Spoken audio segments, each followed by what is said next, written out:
What's up, y'all? Welcome back.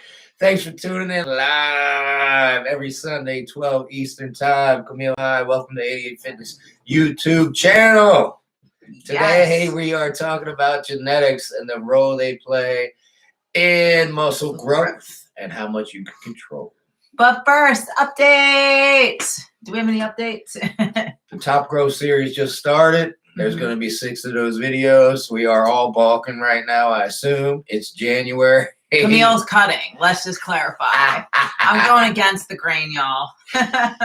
Most people right now in the sport are balking, so we've got the top Growth series going. It's all about growing. It's all about balking. It's all about getting big, so check it out. Yeah.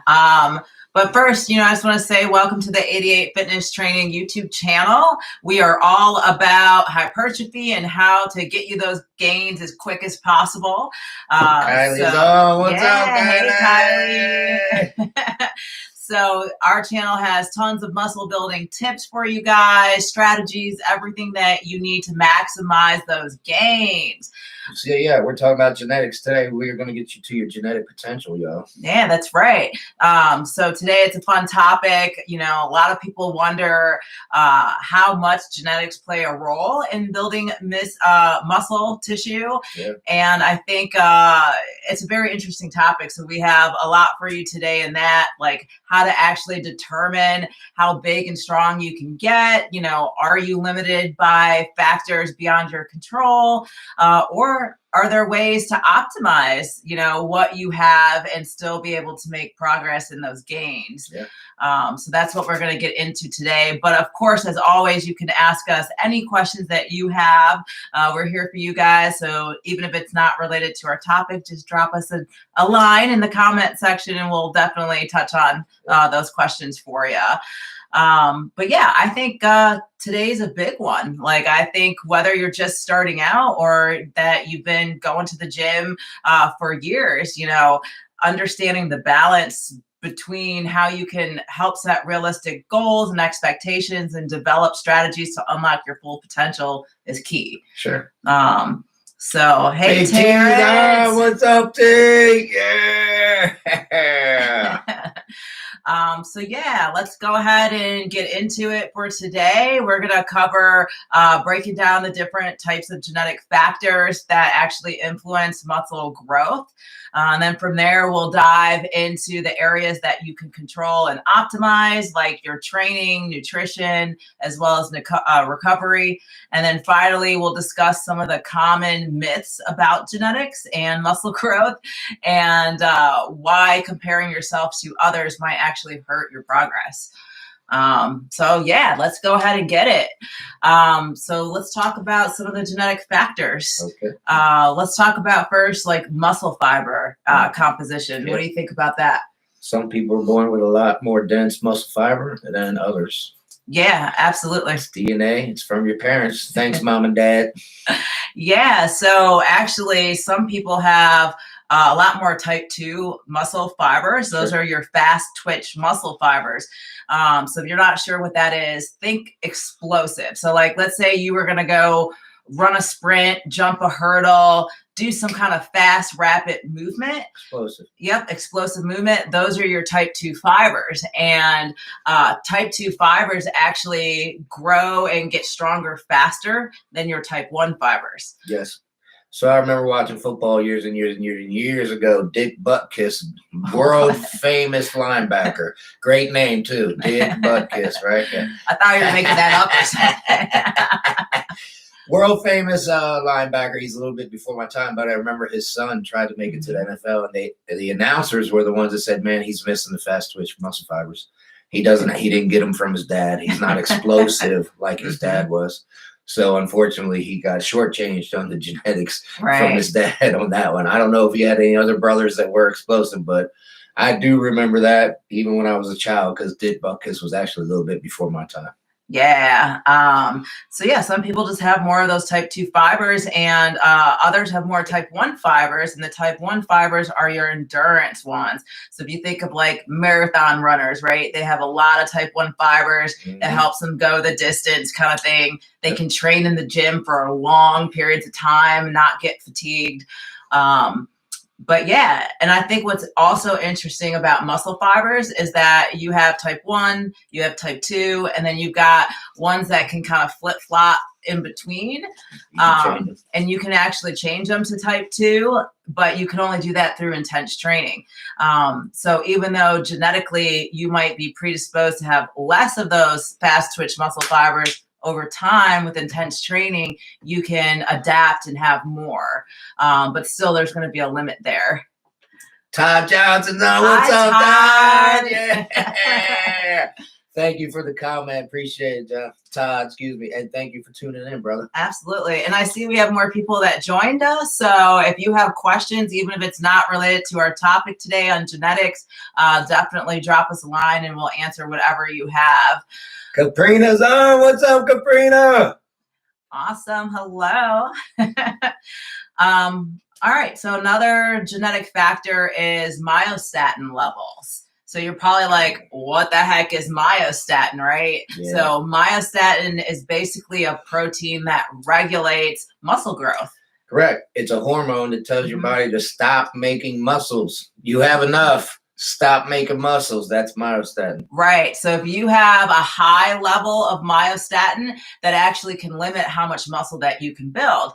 And so ideally you want a low level of myostatin, and that gives you the ability to like keep producing muscle. Yes. I haven't really seen or heard of too many humans that actually measured this and have had really high myostatin, but you guys probably watching have probably all seen there's a dog and there's a bull and they're like ripped and beefy. That's because they have a myostatin imbalance. Correct. It's a genetic mutation. They don't produce myostatin. So there's nothing in their body that tells them to stop making muscles.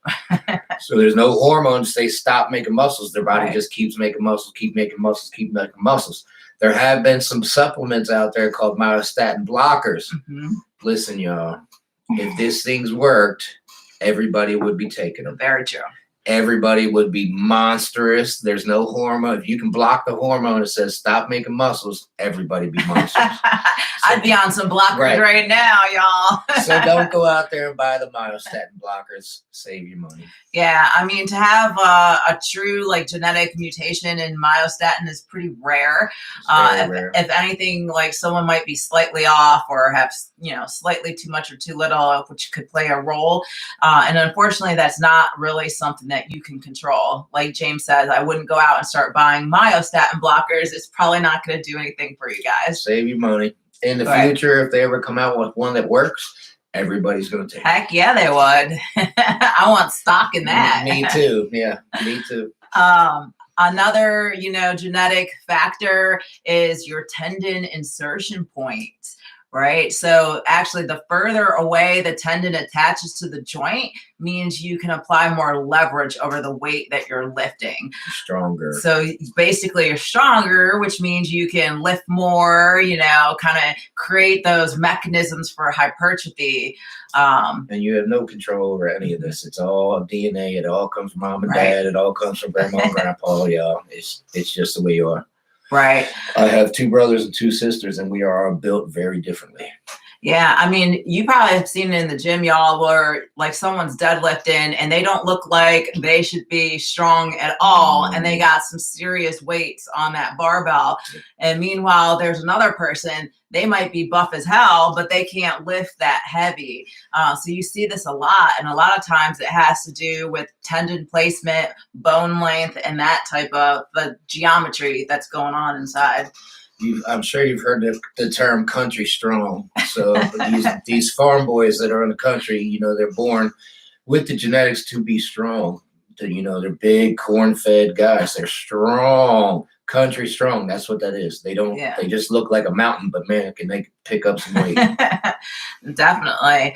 Another factor that plays a role is just hormone differences, kind of like the myostatin. Hormones like testosterone, growth hormone, IGF play a huge role in muscle growth. Yep. Cortisol, like, you don't want high levels of cortisol if you're trying to build muscle or lose weight. If your parents are very stressed out, guess what? you're going to be very stressed out, which is not good for making muscles. Yeah, and while, lifestyle can play a role in that hormone balance, at the end of the day, your baseline levels just are who you are, right? That's a part of your DNA, as James said earlier. You're unlikely to change that. But you still, if you have bad hormones, you have low testosterone, you have low growth hormone, well then, yeah, you probably should be eating a diet that supports that, because every little bit will help. But it's not going to be like this drastic overnight thing where all of a sudden, you're all beefed up because you ate lots of lean proteins or something like that. So not only that, I think another factor is recovery capacity. Yeah, how fast you recover. Like James recovers a lot faster than I do. Like I'll notice he'll hit like a heavy grueling leg workout. It might be 3-4 days later. He's like ready to go. And I'm sitting there like on day 5, like it still hurts to sit down. Like what's going on here? So yeah, that makes a big difference too. Sure. You recover faster, you can keep going faster. Yeah. So those were kind of like the major factors. So just to recap, we talked about muscle fiber composition, and some people having more type 2 fast twitch muscle fibers than than others. We talked about the myostatin levels, and don't buy into the hype of you need a myostatin blocker. That's just not true. Save your money. Save your money. We talked about the tendon insertion points, where, the further away the tendon attaches from the joint, the more leverage, the more weights you could pick up, the easier it is. And then we talked about the hormone differences and recovery differences. All right, we got a couple comments. Big T says, James, your advice on wrist curls was useful for some tennis elbow pain. As soon as I did them, my tennis elbow pain went away. Outstanding, awesome. Big T. Thanks for following up, brother. I'm glad that worked for you. Fantastic. Worked for me as well. Yeah, for anyone listening, if you get golfer's elbow, tennis elbow, start doing wrist curls as on the regular, and it'll take that pain away for you. All right. Todd says, James, do you think ashwagandha helps with cortisone issues? Yes, I do believe it does. Ashwagandha is kind of new to me. I don't know how long it's been out, but it's just been recently introduced to me, maybe 6 months ago. I started hearing about ashwagandha. Well, in fact, our daughter likes to take that too, and she definitely went through a whole bottle and just bought a new bottle because I saw it on the counter. So it must do something there to reduce those cortisol levels. So yeah, it's immune support, mood elevating, and stress relief. So it's definitely going to help your cortisone levels. And guess who's going to start taking it? This guy right here. It's going to go into the regimen. I'm going to see if it makes a difference. If it doesn't make a difference, I'll drop it back out. But if I notice a difference from taking it, I'm going to keep taking it. Yeah. I mean, just keep in mind, everyone, there is no magic pill. Everything helps a little bit, but it's not going to be this drastic night and day thing. And you definitely have to be consistent with your supplements. So don't start taking it and then start and stop. Once you take it, just take it and try it for a while. Yeah. Marcus A, underrated channel. Keep up the great work. Thanks, Marcus. Yeah. And I appreciate everyone's support. If you guys really love this content, make sure you definitely click that notification bell so you can see when we drop new content. And if you really love what you're seeing, there's always super thanks. It all goes towards supporting and helping the channel. So I appreciate you. And hi, Marcus. Yes, thank you, Marcus. Appreciate it, man. All right. So we talked about all of those genetic factors and the role that they play to help determine your genetic potential. And you can kind of like think of it as a cup. Right? You can fill the cup to the top, but the size of the cup is predetermined, right? We can't change the size of our cup. Well said. Yeah. So, but with that being said, most people, I would say 90% of people will never even get close to filling their cup, y'all. 99%. Yeah, 99% people will never get close to filling the cup of genetic potential. And so that's where the factors you can control come in, because we can try to get as close to the top as possible of the cup. Yeah, so. I agree. And Mike Mentzer in his books and in his speech says, we have yet to see somebody reach their genetic potential. It's still out there. He thinks nobody, even the top of the top, Ronnie Coleman didn't fill his glass up, according to Mike Mentzer. There's still room for growth. There's still room to get better. as far as that goes. Yeah. So let's talk about the number one variable that can help you get to your genetic potential, y'all. Can you guess what it is? Yeah. Can you guess what it is? Training. It's training. It's training. I mean, let's really talk about this, y'all. Like volume, intensity, frequency. Like it is your training. Yes. You have to focus on it. 100%. And you don't know your genetic potential until you start training. Right. I just said I have 2 brothers, 2 sisters. We are built drastically different. We have the same parents, but we got different genetics, different DNA from those parents. We are built drastically different. In fact, y'all, I know James posted a photo in the community section, so hopefully you had a chance to see that today. But if not, as soon as this live's over, go to our community. Take a look at what James looked like when he was a teenager. Yeah. Like, he does not necessarily have great genetics, right? The picture is me and Lee Priest, both age 16. We're side by side, and you can see significant difference between the physiques. Mr. Priest looks like a grown man flexing his muscles while I still look like a teenage kid with, I got a little bit of muscle. I'm not a stick, but pretty close to a stick. He's pretty close to a stick. I mean, you can just see it too. Even if James stops training for a couple weeks, you can see that like your muscles are always in the state of atrophy. So like he has to keep working out intense because it's just not a genetic thing for him necessarily. And you guys have probably seen certain people will have like a very gifted body part, but then others lag. Well, again, that's all genetics. But through your training, you can help like with that imbalance a little bit and try to bring up the lagging areas. Yeah, agreed, 100%. And again, you don't know your genetic potential until you start working out. Look at Samson Duda. He just won the Olympia Open heavyweight bodybuilder, 300 pounds. Look at a picture of him 9 years ago. He looks like a stick. Like I'm seriously looked up his pictures from 8 years ago, and I was shocked. Wow. But what he did in 9 years, that is genetics right there. None of us are going to go from stick to 300 pounds in 9 years. But Samson Duda, under the coach of his wife, who's not even a famous coach, y'all, which again, this is genetics. Everything he does is working. He doesn't necessarily need a top coach because everything he touches works because it's just genetics. It's just blowing up. He can look at the weights and blow up. Yeah. All right, we got some questions. Todd Johnson, this content was point. I'm so happy I found you guys today. Outstanding. Thanks, Todd. Quick question, James. What is your opinion on training with weighted vests for push-ups, pull-ups, etc.?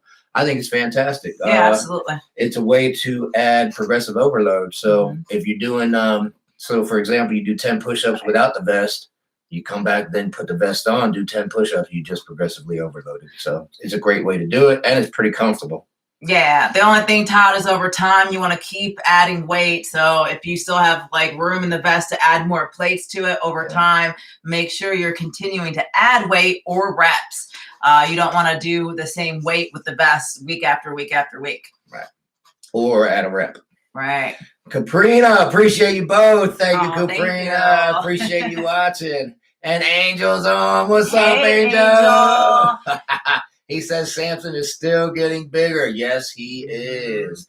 He's only got 9 years under his belt. I think he's got a good another 9 years of growing coming, and that's scary. If you don't know who Samson Duda is, he's Mr. Olympia. He just won it this year. He's 300-pound monster, and he's still growing. Absolutely. If you want to see genetics, look at his picture from 9 years ago. All right. So back to the factors we can control. All right. Obviously, we can't control our genetics. So in the training, volume is important. Volume is the total amount of work that you're going to do during your training session. So we're talking sets and reps, y'all. Sets and reps. And this is where most people fall short. You got to break through every workout, or you're going to maintain. You're not going to gain.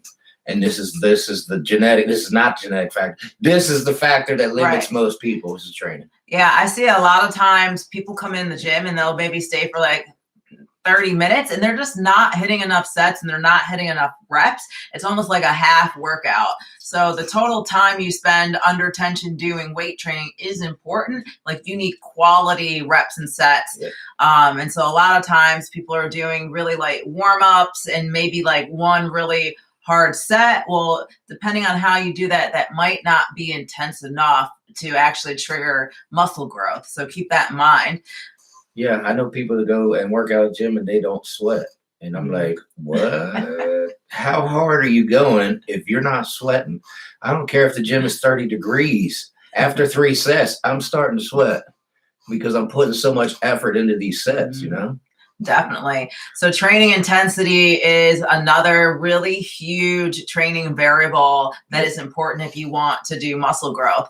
We're big Mike Mentor fans, and like he says it best, like you have to go in and do more than you did before. Like you have to hit this grotesque amount of intensity, and you can either do that by lifting really heavy weights or doing more volume over time, but it has to be intense.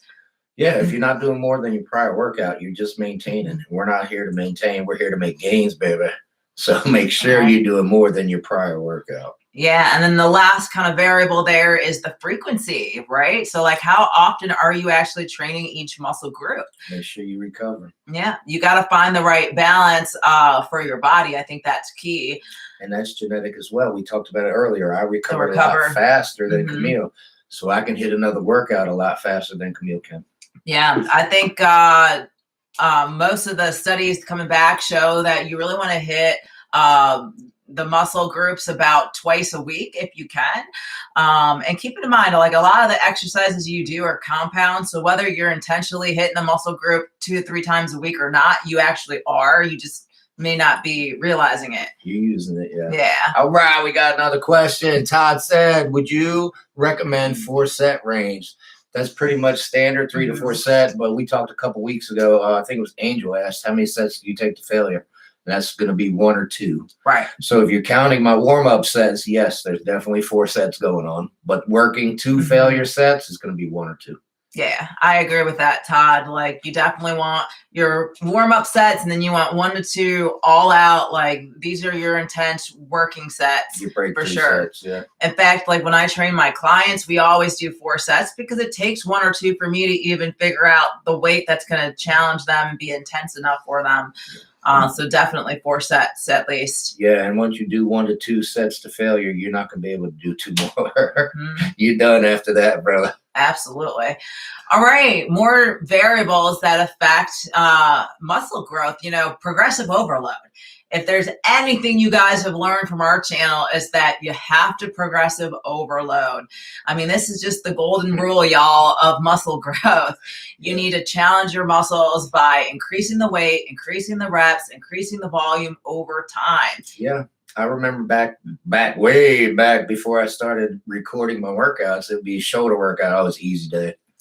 Oh, it's bicep, tricep. Oh, that's the easy day. Well, there ain't no easy days anymore, y'all. And if you got an easy day, you're not doing it right.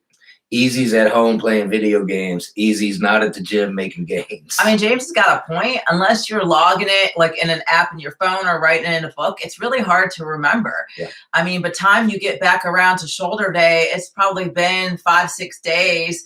Are you really going to remember the exact weight you did all your major lifts at? Like, no. Probably not. If you can, good on you, but it's a lot easier to write it down. And you got your starting weights. Right. For your next workout, when you look back at your ending weights from the workout before, those are going to be your starting weights. That's a good point. And that goes into like Todd's question, on how many sets. Like if you know what the weight was last time that you did, well, you can limit how many of those warm-up reps sets you need because you know exactly what weight. Like you don't want to be doing 3, 4, 5 warm-up sets just to get to the weight that's gonna actually challenge you, because then you're tired and worn out, but you haven't made any muscle. And then another factor I think that's really key is exercise selection. And we actually did, it was either a video or live, like an entire series on exercise selection for hypertrophy. Yeah, picks best exercises, yeah. So I would definitely go back and take a look at that video series, y'all, if you're struggling to figure out which exercises are the best. Yeah, that was a good series. Yeah, but in general, like I can say compound exercises like squats, deadlifts, bench press, those are all going to be the best exercises and they're foundational. Listen, y'all, I got a top growth series going on right now. Yeah. If you want to know perfect. the top growth exercises, they are the same as the best exercise selection for mass. They are there, and it's playing right now. Yeah, that's perfect timing for that, actually. Another factor that you can control is your rest periods. So when we're talking trying to gain muscle, a shorter rest period is going to be better. So that's like between 60 and 90 seconds. That's great for hypertrophy. If we start resting a little longer, 2 to 3 minutes, that's usually to allow for heavier weightlifting to build strength, but not necessarily hypertrophy. So if you're taking like 5 minutes going to the bathroom, chatting to your buddy for 20 minutes and then coming back, well, you're not building muscle there. So. Oh my goodness. That's a good point. I've actually got interrupted from workouts. Usually because of work, I'm working at Gold's Gym, worked at Gold's Gym for 10 years, and you're trying to get a workout, staff is interrupting you. And if you get a long break, man, you can't come back and get mentally into that zone again. I used to hate it. So I'm glad it doesn't happen anymore, but I understand, if you have to go use the bathroom in the middle of your workout, you're going to lose the intensity, lose your power, lose all kinds of stuff. I mean, I would definitely not do it in the middle of your working sets. Wait till you finish an exercise and you're moving on to the next exercise, and then go ahead and do that.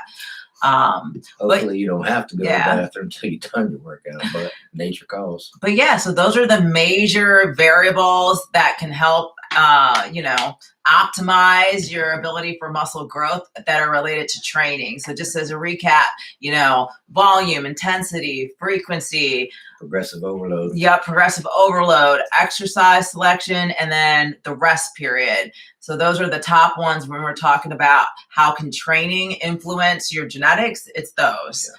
Yeah. All right. I see Commando Slayer. Yeah. What's up, Commando? Is it true that genetics determines the shape of your muscles? In the case of women, how round their glutes will be? Yes, that is true, brother. That goes along with the tendon insertions and how long they are. Yeah. So, well as like bone lengths will dictate muscle size as well too. Commando Slayer. Yes. It's a great question. You see biceps, you got high peaks, you got low peaks. It's just genetics. It's how they're made up. That's right. And I must have long bones. You got the high peak. I got the short peak. If you want to put it up there, you can see the difference. I'm in a hoodie. That doesn't work. All right. So let's talk now about nutrition and how that can help, fill the cup for genetics there for you. Yeah. Protein intake, y'all. You've definitely heard this before because I know we've said it multiple times on this channel, but it's definitely worth repeating again. Protein is the building block of muscle. They are muscles. Yeah. I mean, they break down to amino acids, where muscles are made of amino acids.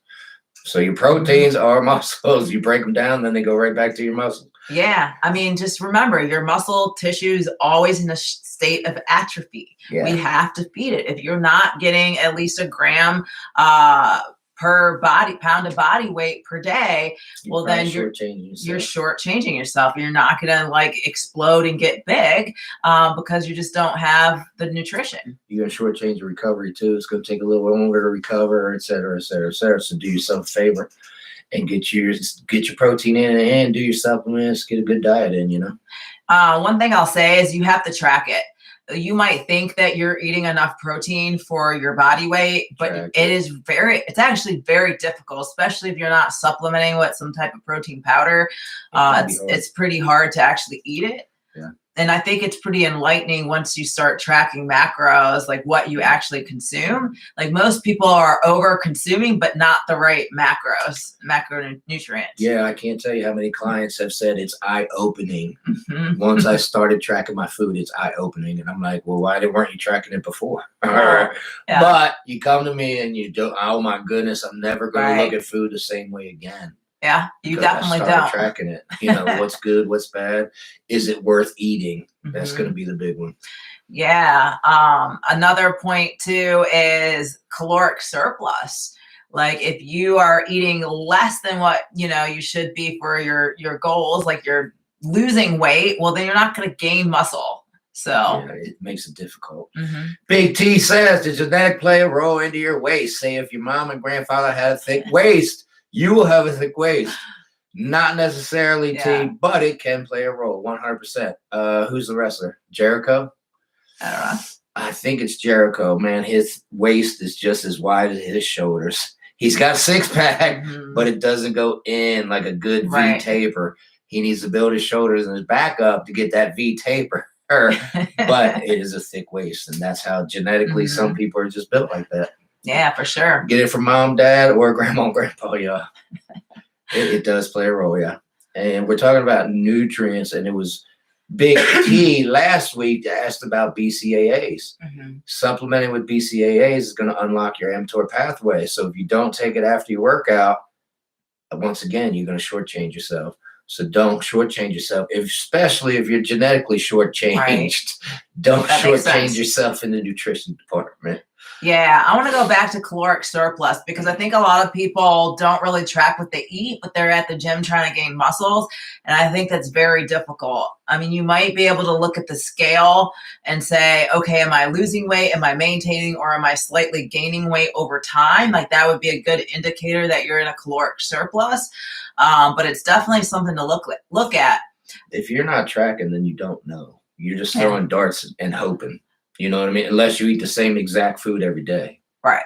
Which I seriously doubt. Well, and even over time, your visual, like eye measurement drifts. So even if, let's say, you counted calories for like several months and you know what 4 ounces of chicken looks like, over time, your portions will get bigger. Like you need to recalibrate. keep weighing your food. But yeah, I really want to talk about this because a lot of bodybuilders, especially female bodybuilders, are very uncomfortable eating at a caloric surplus. A lot of clients come to me and they want to tone up, they want to build muscle, but they're not willing to eat more. And it's next to impossible. It's not impossible, but it's next to impossible to gain muscle if you're eating a caloric deficit. You're just doing it the hard way. If you're going to do it in a caloric deficit, you're doing it the hard way. Right. And I get it. You know, people don't want to get fat. You know, last thing you want to be is fat. So I understand, you know, hey, I'm not going to be a caloric surplus, but give it a couple weeks. Right. You know, a couple of pounds might even look good on you. Right.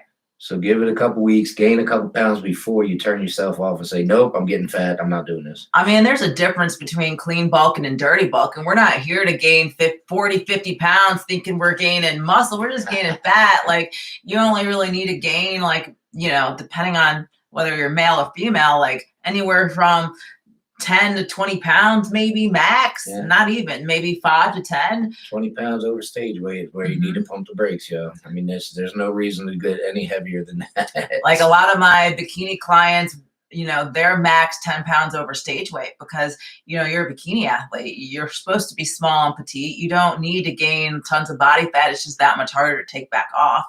And it's hard to see how the muscles are growing if you have that much extra body fat on as well. Yes, and bikini athletes don't typically like to gain weight. Right.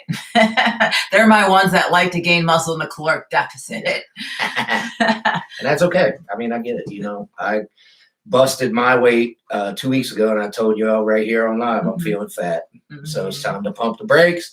I've lost 7 pounds so far, so I'm doing good. But I'm still in my bulk weight, and I'm going to stay here until probably the end of February. Right. Another thing that plays a role is micronutrients. This is where a lot of people actually have deficiencies and they just don't know it. So I'm talking about magnesium, zinc, vitamin D, like those all play a really important role in muscle function as well as recovery. And I was actually surprised. I was probably around 30 when all of a sudden my vitamin D levels were like deficient. And that's not even good just for longevity and like bone health and things either. So I actually have to supplement with quite a bit of vitamin D every day. Yeah. And, you know, we just had a client who went, he traveled for work and had mineral water for the first time. And he's like, man, I love the mineral water. It's so good. And I was like, a punch? You're probably deficient, bro. You probably don't really love the mineral water. Your body's loving it, going, oh my gosh, I'm missing this mineral and it's coming in. I'm going to drink it. I want more. I want more. I want more. you're probably deficient in some mineral somewhere. Mhm. Make sure you're taking a vitamin that covers your micronutrients, all your vitamins. Definitely, and just minerals. a daily vitamin will do, y'all. Like, at least that's gonna help, unless you're really deficient at something. Yeah. Todd has a really great question. Todd says, Brother James, I'm going to be honest. I like to drink here and there. Does that really hinder gains? Man, that is a good question. And it comes up all the time. And Todd, I like to drink here and there too. And so does Camille. And so does everybody else in this entire world. So it's a tough one. It's counterproductive, brother. I can't tell you there's anything good about drinking. Right. Except for taking the edge off, feeling relaxed, et cetera, et cetera. As far as bodybuilding, there's nothing good that comes with alcohol. So I think, Todd, the number one thing about the drinking, I think, is dehydration. Like, you need to be hydrated if you're trying to build muscle. And I think the dehydration that comes with it plays a big impact. And then it affects the metabolism as well. And your protein synthesis. Mm-hmm. It's going to slow all of that down. So, that's not, I would drink by occasion or by exception and not on the regular. Yeah. So if it's here and there, I think that's not a big deal. Like James and I will have a drink if we're celebrating something. It's someone's birthday. We try to be pretty methodical about it and not have it be a routine thing. And then anytime we're in contest prep, alcohol's cut for that entire time because we can't afford to lose a week here and there trying to lose the body fat. Yeah, you hear people talk about what they're going to eat after their show, eat after their show, pizza, tacos, whatever. Man, I just want a couple beers. Camille and I get a 6-pack and put it in the hotel room for after the show. Like half a glass of wine, and you're like, whoa. But yeah, because it's been a while. I'm going to be realistic and say, here and there isn't going to hinder you much.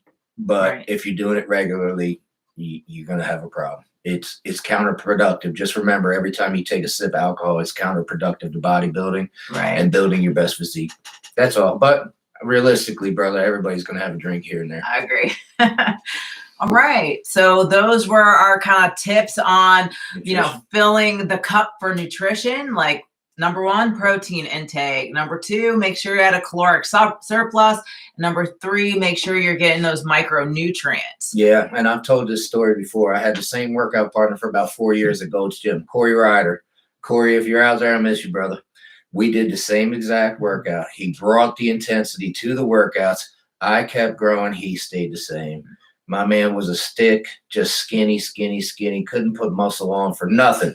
The only factor I didn't see was the nutrition part. Yeah. He told me he's eating right. I didn't see it. I believe him, but I didn't see it. His genetics, He was just genetically a very, very skinny young man and couldn't put muscle on. I mean, I hope he's still trying if he's out there. Yeah. But genetically, I was obviously much more gifted than he was. For sure. But again, I don't know what he was eating. He might have been in a caloric deficit the entire time, which could have been the reason. But again, that's the part I didn't see. Right. All right. Let's move on to our next kind of variables that we can control. That's going to be recovery and lifestyle. So number 1 is sleep. People really do not prioritize their sleep. If they knew how important sleep was for protein synthesis and, recovering so you can go intense again at your workout, I think they would put a lot more stock into it. Agreed. His winning strength. He's got a YouTube channel. He's the one that said, man, these guys buy a supplement for everything under the sun except sleep. They'll buy creatine. They'll buy pre-workout. They'll buy protein. They'll buy weight gainer, but they will not buy a sleep aid. I was thinking about that the other day and why that is. I think when I was growing up, there was just so much out there saying how you get hooked on sleeping aids and then you can't sleep without them. And so maybe it was just my parents or what was going on at the time that just led to that. But that's how I've always seen it. I didn't try a sleep aid until I was almost 40, a couple years ago is when I first started taking a sleep aid. Yes, I'm not talking about prescription drugs here, yo. I'm not talking about narcotics. Well, I wasn't either. I'm talking about over-the-counter sleep aids. There's a big bottle, 200 pills for $12 on Amazon. It's called Sleep Aid. I'm not talking about Ambien. I took an Ambien one time in the Army. I didn't wake up for 3 days. I will never take another one ever again. but I will take that sleep aid to help me sleep, and it does help. For sure. It's not a miracle. You're not going to sleep for 3 days like on Ambien, but it is good. All right. Todd says, thanks. Can you please explain protein synthesis and your opinion on taking creatine? Creatine is the #1 supplement. We've been talking about that. We actually have a live on covers creatine. 100% you should be taking creatine. Yeah, that's the #1 muscle building supplement. We have a live video where we talked about like our top 3, and creatine was #1. I want to say like whey protein or something was #2, and BCAAs or EAAs was #3, but creatine's #1. So if you're listening out there right now and you are not taking creatine, take your creatine. Pull up the Amazon Prime and order the creatine right now. Yes, take your creatine. It's the most tested supplement out there, and they have yet to come out with a test that says it doesn't work or a test that says it has negative side effects. So get your creatine on, y'all. Yeah. All right, protein synthesis. So there's 2 things that go with protein synthesis. You're the positive or you're negative. If you're positively synthesizing protein, you are making muscles. If you are not, you are in catabolic state. So when you drink alcohol, it inhibits your ability to synthesize protein. So it puts you in a catabolic state, unfortunately. Yeah. All right, back to sleep. So on average, I would say I recommend about 7 to 9 hours. Now, granted, everybody's different. I've seen people where like, they're sleeping 5-6 hours and they're good, more than that. And they're like dragging for the day for whatever reason. But on average, 7 to 9 hours is what I would recommend to make sure you're, working on protein synthesis, you are recovering and all of that. Yeah. If you can, look, I got sleep issues. I've had them my whole life. Hence the reason I take sleep aid. You know what, though? If you don't want to take a sleep aid, you can also take something like magnesium. Like that can help you actually fall asleep better at night too. And it's a little, maybe better than the sleep aid. Yeah. Josh, all right. The Anointed Prophet. I love it. Thank you for that. I was just on Amazon looking for creatine yesterday, but wasn't sure exactly what specifically to get. Great question. That is a great question. So all the studies they've done on all the different creatines, creatine monohydrate still comes back as good as the rest of them. It's the cheapest one. It's the first one that came out. So you don't need, what do they got? They got the micronized creatine. They got alkaline creatine. They got creatine fizz. Just get the creatine monohydrate. It comes back the same in all the studies. It works just the same, works just as good, and it's cheap. $12 gets you like 200. Well, it depends on the brand. But Josh, our favorite brand's Optimum Nutrition creatine. Out of all of the creatines I've tried, this one is unflavored and it blends very well. And it doesn't give you like an upset stomach or anything like that. So if you're not sure what brand to get, I would try the Optimum Nutrition. You're going to pay a little more than like a generic brand of creatine, but I can guarantee the quality is going to be top notch on that particular one. Yeah, it's a good brand. So it's a trusted brand. So they're selling you creatine. It's actually creatine. Right. All right. Angel said to use probiotics. If so, how do they help with digestion? Great question, Angel. I do not take probiotics, but I eat a yogurt every day. Yogurt has the active probiotics in it. Allegedly, it's supposed active to. cultures. Active cultures. Yep. So I don't take a supplement that has probiotics, but I do eat yogurt every single day. I think you've had some clients, though, that have tried probiotics. Some people swear by them. They like feel better with the digestion. I think it's just an individual thing. So if you're having digestion issues, like why not try and see if that helps? Yeah. You're welcome, Josh. Happy to help, brother. Get your creatine on, my man.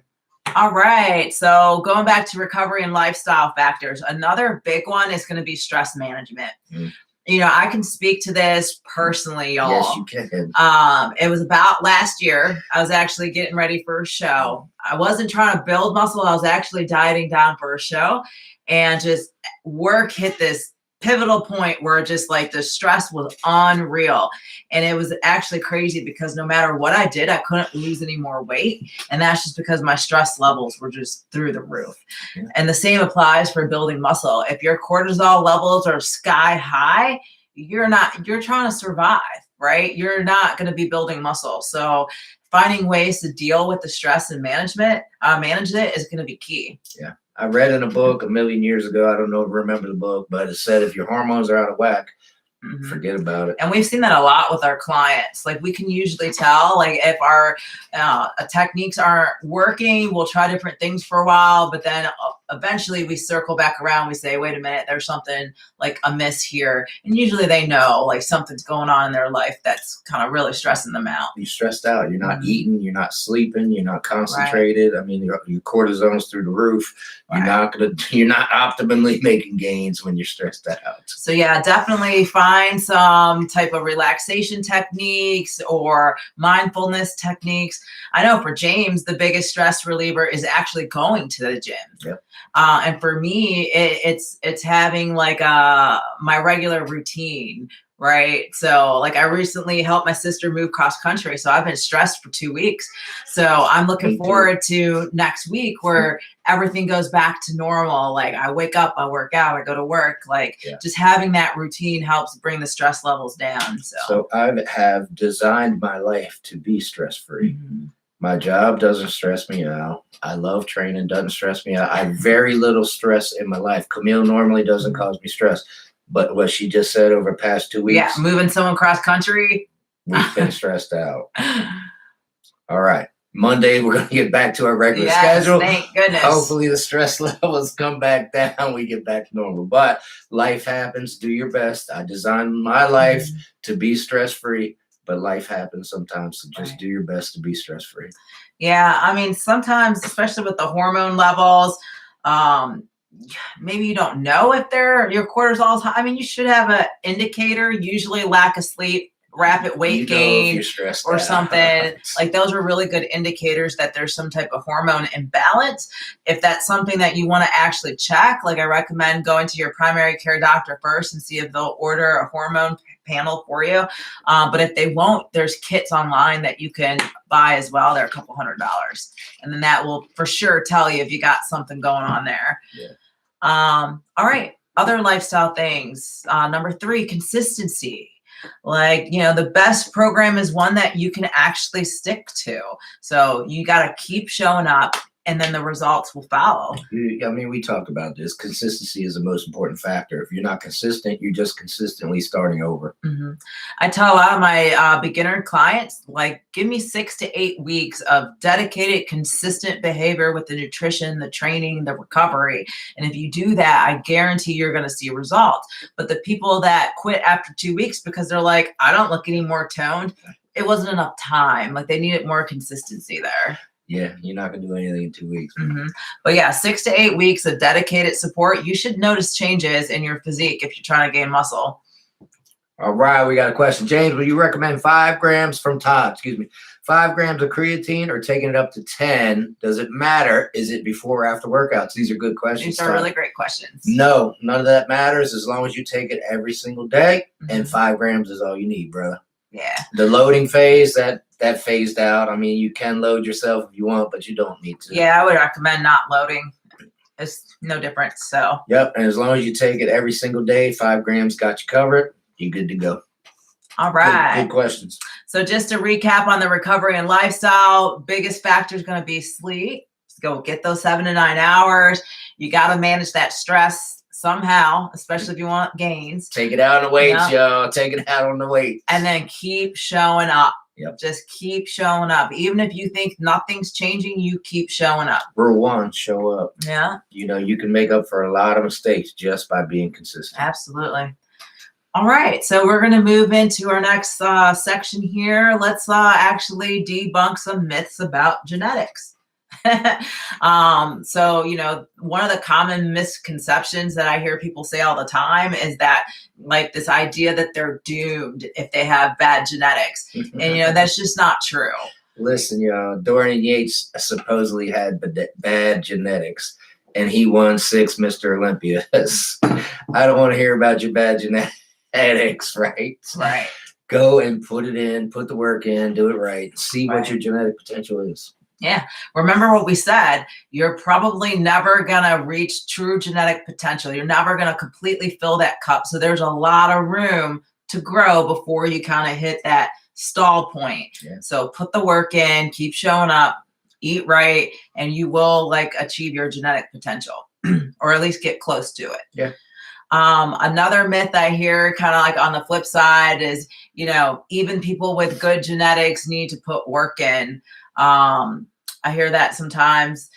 I think it's true. Even if you have good genetics, you still have to work out.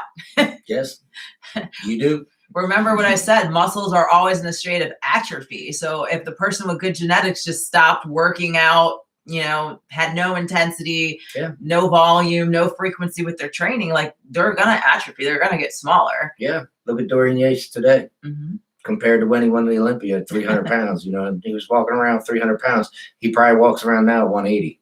Right. But it's okay. I mean, he doesn't need the muscle mass anymore, and he doesn't want the muscle mass anymore, but he does not look 300 pounds anymore. No, absolutely. The muscles have a trophy, so that's okay. Yeah. Another point I want to make is that social media really highlights the best of the best, like what you're seeing in people. But actually comparing yourself to others is very counterproductive. I mean, a lot of what you see, there's all sorts of angles and things that you can film from. There's Photoshop. So, don't let that discourage you. Focus on your own journey, track your progress, and celebrate your wins. Listen, bodybuilders are going to find the best lighting. They're going to find the best angles. If you're new to this, don't stress yourself out. I've trained people who say, hey, can I take pictures in your basement because the lighting's so fantastic? It is. Or, hey, James, after this training session, can you take a couple pictures of me in your basement under the lighting? I've had several clients ask me that because it's good lighting. Even in our own fitness studio, there's this one particular mirror. Everybody looks jacked in this mirror. Like your cuts look deeper. You go and look in the other mirrors in our space and you're like, oh, it's like a big difference. So, I mean, even when we're filming videos for you guys, James and I know where the good lighting is. Like we're going to film there. So we try to. And every seasoned bodybuilder is going to do that.